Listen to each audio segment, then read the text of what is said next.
نحمده ونصلي ونسلم على رسوله الكريم اما بعد فاعوذ بالله من الشيطان الرجيم بسم الله الرحمن الرحيم ان الله وملائكته يصلون على النبي يا ايها الذين آمنوا صلوا عليه وسلموا تسليما اللهم صل على سيدنا محمد وعلى آل سيدنا محمد وبارك وسلم۔ حضرت عبداللہ بن رواح رضی اللہ تعالی عنہ فرماتے ہیں، آقا کریم صلی اللہ علیہ وسلم نے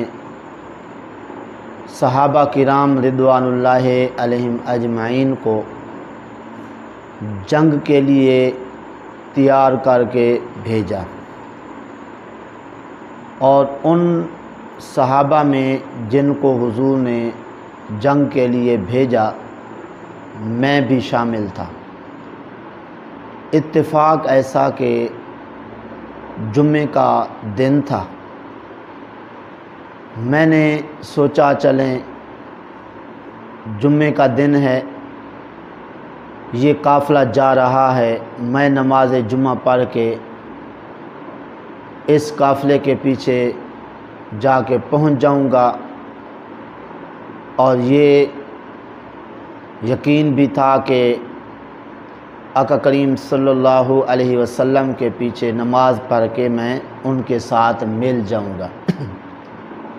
تو میں نے خیال کیا چلیں دو سعادتیں حاصل کرتے ہیں، ایک تو آقا کریم صلی اللہ علیہ وسلم کے پیچھے نماز پڑھنے کی کہ حضور کے پیچھے نماز بھی پڑھ لیں گے، اور حضور کا حکم ہے وہاں پہ جانا، چلو وہاں پہ بھی پہنچ جائیں گے۔ تو اس طرح دو سعادتیں حاصل ہو سکتی ہیں، ایک حضور کے پیچھے نماز پڑھنے کی، دوسری جنگ میں شرکت کی۔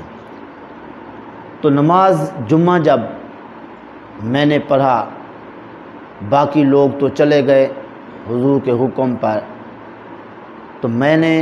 اچھی سوچی تھی چلیں حضور کے پیچھے جو نماز جمعہ پڑھنے کا ثواب ہے وہ بھی حاصل کر لوں گا، سعادت ہے۔ لیکن جب نماز جمعہ پڑھ لی، فارغ ہوا، آقا کریم صلی اللہ علیہ وسلم نے فرمایا عبداللہ آپ گئے نہیں ادھر؟ میں نے عرض کیا آقا میں نے سوچا تھا کہ چلو نماز جمعہ پڑھ کے آپ کے پیچھے یہ بڑی سعادت ہے، یہ بھی حاصل کر لوں گا اور پیچھے پھر اس قافلے میں بھی پہنچ جاؤں گا۔ آقا کریم صلی اللہ علیہ وسلم نے فرمایا اے عبداللہ اگر تم جو ہے ان کے ساتھ چلے جاتے تو اس میں تمہارا بڑا فائدہ تھا، کیا کہ اب اگر تم نے ہمارے ساتھ نماز جمعہ بھی پڑھ لی، پھر اس کے بعد چاہے تم وہاں پہ پہنچ بھی جاؤ، تو اب پوری روئے زمین تمہارے قبضے میں ہو بالفرض، وہ تم ساری کی ساری اللہ کی راہ میں دے دو، تمہیں وہ ثواب نہیں ملے گا جتنا ہمارے کہنے پر چلے جانے سے ملنا تھا۔ تو ذرا غور فرمائیے، آقا کریم صلی اللہ علیہ وسلم کے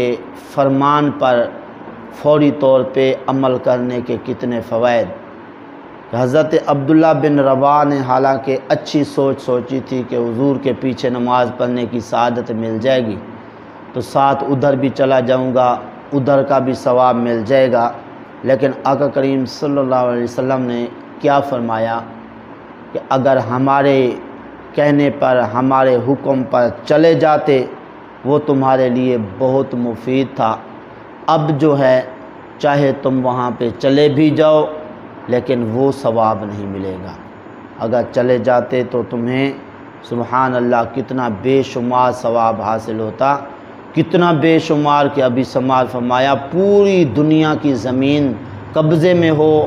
وہ اگر دے دیں اللہ کی راہ میں صدقے کے طور پر وہ ثواب نہیں ملے گا جتنا ہمارے کہنے پر چلے جانے سے ملنا تھا۔ تو اس لیے اس کے اندر ہمارے لیے سبق ہے، عبرت ہے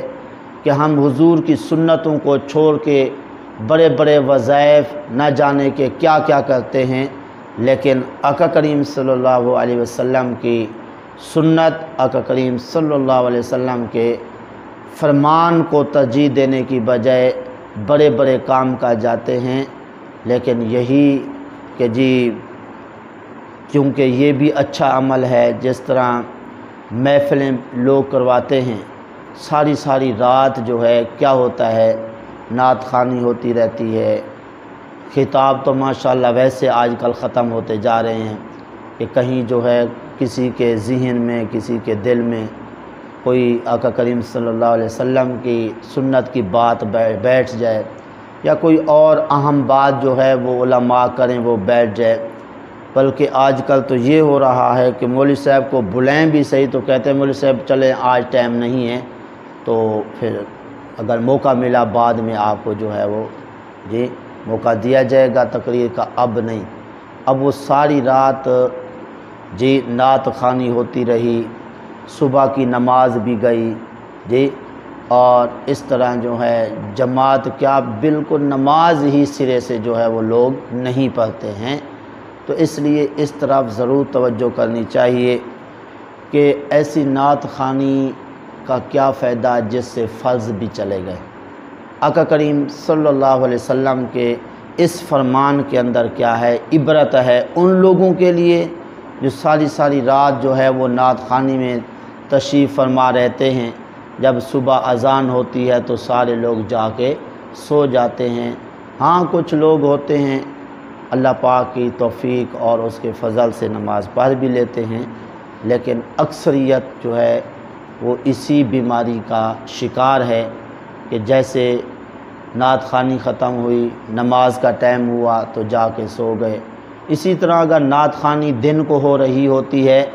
اور ادھر سے اذان ہوتی ہے تو وہ نعت خوانی ان کی جاری رہتی ہے۔ کیا جی ماحول خراب ہو جائے گا، جی یہ مجمع بنایا ہے یہ تو خراب ہو جائے گا، تو اس طرح اس مجمع کے بنے کی کیفیت کو دیکھتے ہیں، ادھر اللہ اور اس کے رسول کے فرمان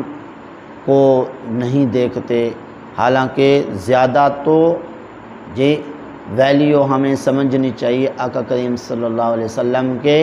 فرمان کی اور اللہ تبارک و تعالیٰ کے فرمان کی۔ تو جن کے نام پر وہ دعوت کی گئی ہے، وہ محفل سجائی گئی ہے، اسی نے مجمع جو ہے وہ ٹھیک کرنا ہے۔ تو ادھر بھی تو اللہ رسول کا حکم ہے نماز پڑھیں، سنتیں پڑھیں، تو اس لیے ہمیں اس سے عبرت حاصل کرنی چاہیے اور یہی پیغام